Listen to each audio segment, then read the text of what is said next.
Les marchés avec CMC Markets, trading de CFD sur action, Forex et indices. Salut, c'est Trado, content de vous retrouver pour cette analyse technique hebdomadaire de l'or et de l'argent. Désolé de vous avoir fait faux bond la semaine dernière. Je me suis accordé un petit break. Alors, la semaine qui vient de s'achever se termine avec une perte de 0,6%. Oh, c'est pas énorme, on a connu bien pire. En tout cas, la tendance de fond est toujours haussière et j'en veux pour preuve les indicateurs de fond. Tout d'abord, en termes d'analyse de théorie de dos, on voit que, regardez, lorsque les pics, comme ici, sont descendants, et que les creux sont descendants, on est en tendance baissière. Par contre, on voit bien que suite à cette tendance baissière, on a construit un palier horizontal à l'intérieur d'un canal noir, dans lequel on a consolidé quand même pendant de nombreux mois, avant de finalement s'en extraire en janvier 2015.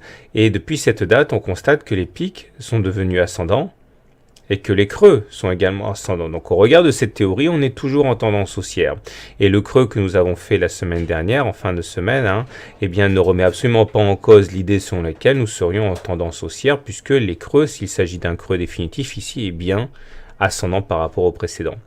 Autre élément assez significatif, c'est que nous soyons au-dessus d'une moyenne mobile à 20 semaines qui monte, et ça veut également dire qu'au regard de ce système d'analyse technique très simple, on est en tendance haussière. Pour terminer le SAR, regardez le SAR, c'est les petits points verts ici.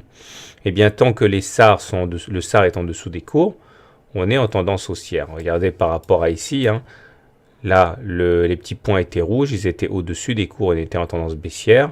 Et donc, par opposition, tant que les petits points verts sont en dessous, on est en tendance haussière. On voit bien comment ce SAR a bien joué son rôle de support ici. Donc, même si la performance de cette semaine est assez médiocre, il demeure que ça ne remet absolument pas en cause la tendance haussière sur l'euro, sur l'or libellé en euros. Si on utilise maintenant la technique Ishimoku, qui est également une technique très importante pour savoir où on est, eh bien on voit que là aussi on est en tendance haussière, puisque tout va dépendre finalement de la position relative par rapport au nuage. Alors voilà où on en est sur le nuage. Le nuage, il est là, c'est la zone qui est bleutée. Tant qu'on se maintient au-dessus du nuage, on sera en tendance haussière. Regardez, c'est ici que tout s'est joué. On est passé au-dessus du nuage et depuis, on a connu une hausse assez impressionnante. Finalement, qu'il était assez normal de consolider, mais tant que globalement, on est au-dessus des 30 700, tant qu'on réintègre pas le nuage, on est en tendance haussière. On a toujours des sentinelles pour nous alerter des faiblesses, notamment la Tenkan ici et la Kijun. Là, la Tenkan a résisté, bon, ça se joue sur l'épaisseur du trait, on pourrait dire, mais on va dire qu'elle a globalement résisté cette semaine. Si elle devait casser, on aurait encore la Kijun en deuxième rideau défensif, avant éventuellement d'attaquer le nuage. Donc à titre personnel, je ne considère absolument pas que la tendance soit autre que haussière sur l'or libellé en euros. Il faudrait pour bien faire que le stochastique repasse au-dessus de son signal. Regardez, la dernière fois que ça s'est produit, c'était ici. Et on a eu la hausse à laquelle on a assisté en fin d'année dernière. Donc il faudrait vraiment passer au-dessus de ce signal pour initier une nouvelle impulsion haussière, je pense. Quant au momentum qui mesure la tendance en cours, la pression, elle est certes assez affaiblie, mais on est toujours au-dessus de zéro. Donc on est toujours en tendance, en pression haussière. Le momentum est toujours positif, même s'il est plus faible qu'avant. Rien n'est joué pour les baissiers, puisqu'on est toujours largement au-dessus de zéro. Voilà, passons maintenant à l'argent libellé en euros. Alors on peut faire un constat qui est vraiment du même acabit, du même tonneau. Je pense que malgré ce qui s'est passé depuis quelques semaines, on est clairement basculé maintenant en tendance haussière sur l'argent. Regardez, comme sur l'or, pendant un moment, on a eu des pics qui étaient descendants et des creux qui étaient descendants. Ça, au regard de la théorie de dos, ça veut dire qu'on est en tendance baissière. Mais depuis fin 2015, on assiste à une inversion de tendance avec des pics qui sont ascendants et des creux qui sont ascendants. Donc ça voudrait dire techniquement qu'au regard de cette théorie de dos, on est en tendance haussière. Maintenant, il faut quand même relativiser ça, en ce sens que contrairement à ce qui se passe sur l'or, là on est en dessous du nuage Ishimoku.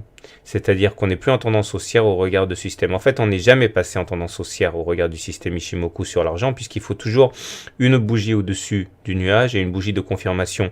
Or, s'il y a bien eu une bougie au-dessus du nuage ici, dès la semaine suivante, il y a eu infirmation, puisqu'on a rebasculé à l'intérieur du nuage.